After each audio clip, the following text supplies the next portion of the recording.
With the economy in shambles, the banks force Louis to hire a finance minister, Jacques Necker. An enlightened thinker, Necker is popular with the people in a way that Louis can only envy. Jacques Necker was undoubtedly the most popular minister throughout the spring of '89 because he's taken the line publicly in his writings that the government's duty is to make sure that there is enough bread and grain for everybody. The nation in fiscal crisis, Necker urges Louis to call a meeting of the traditional representative body of the kingdom, the Estates General. It is the first time the representatives have been called together in 175 years. France was politically organized in something called the estates. The first estate was the clergy, the second estate was the nobility, and the third estate was everyone else. And by contemporary reckoning, the first two estates occupied 3% of the population, and the third estate 97% of the population. A lot of people felt it was very unfair for this third estate, which was most of the population, to only have 1/3 of the deputies. They felt it was very unfair that this should be a three-chamber parliament, where two chambers, the nobility and the clergy, could always outvote the commoners. May 4th, 1789. A skilled young lawyer and politician arrives at Versailles. Maximilien Robespierre comes to stand before the Estates General as a deputy to fight for a fair voice for the people he represents, the Third Estate. An orphan from the provinces, Robespierre had risen to academic prominence on a prestigious scholarship, becoming an eloquent speaker, prim in appearance, with never a hair nor a phrase out of place. Back home in the small town of Arras, the Enlightenment ideas he had absorbed in the salons of Paris found a powerful voice as he became a hometown lawyer for the downtrodden. By the time he went back and started to practice as a lawyer, he was reading very widely in the Enlightenment. And Robespierre was someone who, when he was practicing law in Arras, tried to actually bring the ideas of the Enlightenment into the cases he was fighting. At the Estates General, Robespierre and his colleagues are demanding that the nobility and clergy pay taxes, but Louis feels increasingly threatened by the growing radicalism of the Third Estate. Then, on June 20th, after a 6-week deadlock, the deputies arrive to find that they are being silenced. On June 20th, when the deputies come to their meeting and find the doors locked, they suspect a plot. They move next door to what we call a tennis court, which was really a handball court, and gather together and swear they will not stop meeting until they have a new constitution. The deputies declare themselves a new National Assembly, the true representatives of the people of France. The tennis court oath is one of these great symbolic moments in the history of the French Revolution. You had these people assembled in this great open space of the tennis court, raising their arms in this sort of quasi-Roman salute. And for the National Assembly, this was a moment when they realized something of their power and their dignity and saw that they really could defy France's king. In one revolutionary stand of defiance, the National Assembly is born. It will be a communion of voices from around the country, a parliamentary body enacting the people's will. But wresting power from the king would not be so easy as signing a simple proclamation. All of these early victories that take place at Versailles are largely paper victories, and they have no teeth to back them up. And the fear that takes over the deputies at Versailles as we approach mid-July is that the king is gathering his forces to disperse them, to overthrow them. By early July, 30,000 of the king's troops are taking positions around Paris. To defend themselves, the people form a new National Guard. Rioters raid Paris's armories and make away with over 28,000 muskets. The only thing missing is gunpowder, and the people know just where to get it. In the center of Paris, there looms a massive stone dungeon, notorious as a symbol of feudal rule, the Bastille. The prison houses the city's stores of gunpowder and is legendary as a den of torture and unspeakable deaths. The Bastille had been the great symbol of royal despotism, the great symbol of the kings of France running beyond the just limits of their own power, a symbol of horror for the people of France. Amidst the rioting, there is a stunning outrage. Louis fires his finance minister, the people's beloved Jacques Necker, seen as too sympathetic to the masses. Hours after Necker is fired, word reaches Paris that their man on the inside has been ousted. There is nothing left but revolt.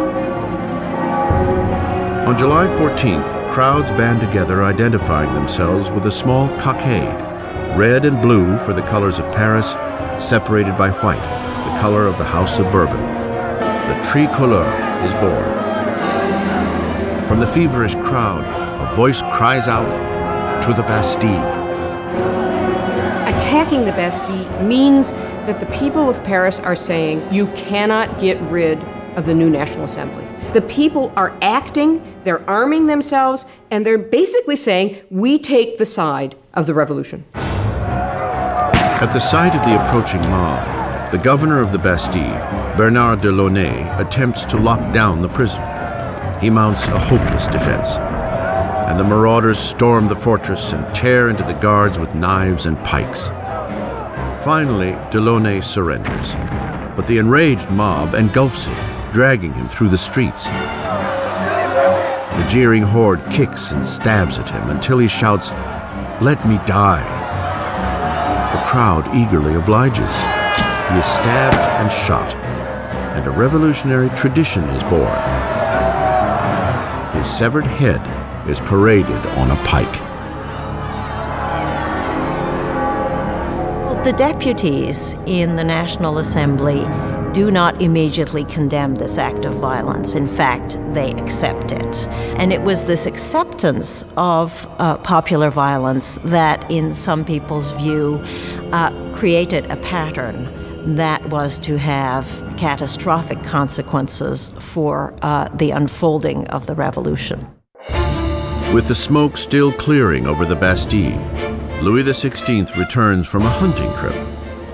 In his diary under the date July 14th, 1789, he writes, "Nothing," a reference to his unsuccessful hunt.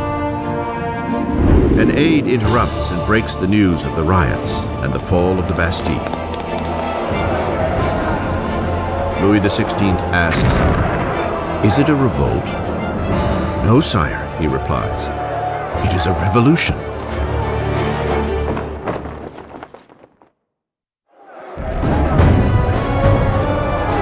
Victory at the Bastille unleashes the irrepressible torrent of revolution. The people had defied their king and won. There would be no turning back. As a symbol of the defeat of tyranny, the people, men, women, and children, dig in with bare hands and tear the Bastille apart, brick by feudal brick. They are beginning to dismantle the past itself. The French went about the process of tearing down the Bastille as quickly as they could. In the absence of powerful explosives, this was done very painstakingly, but with a tremendous amount of vigor. And the bricks were given away, sold as emblems of the demolition of despotism. The energy of the streets invigorates the National Assembly. A charter is penned within days called the Declaration of the Rights of Man. Under this daring new document, archaic class distinctions are to be abolished, and all men considered truly equal. The Declaration of the Rights of Man was a declaration promulgated by the National Assembly, which said in its text that the sovereignty belongs to the people, belongs to the nation. The king is nowhere mentioned in this document. Therefore, by issuing this document, the Assembly was effectively seizing power for itself. With the new National Assembly as their voice, the citizens of France set out to change the very fabric of their world. They demand a constitutional monarchy, equal rights for all men, and justice under reasonable laws. To provide a greater voice for the call of revolution, Robespierre demands increased freedom for the press, long muzzled under the old regime. The resulting free press is spearheaded by l'Ami du Peuple, the people's friend, a fiery newspaper full of vitriolic rants and provocation. It is the brainchild of a former doctor, Jean-Paul Marat. After a string of unsuccessful careers, Marat found himself living in poverty, for a time finding shelter in the sewers of Paris. It was there he contracted a painful skin disease that now leaves him confined for long periods to a medicinal bath. A bitter and failed Marat finds in the Revolution the perfect outlet for his venom. Jean-Paul Marat was just one of these professional malcontents. And unfortunately, revolutions do offer opportunity to professional malcontents. Marat took all of that bile, all of that resentment, and funneled it into a newspaper that became extraordinarily successful, L'Ami du Peuple. Marat was a man possessed of extraordinary anger. You just have to read the pages of his newspaper, The Friend of the People, to see this. In every issue, he displays a complete paranoid mentality. He sees plots everywhere. Everybody is plotting against the revolution, and the answer is very simple for him. The answer is blood. The answer is heads.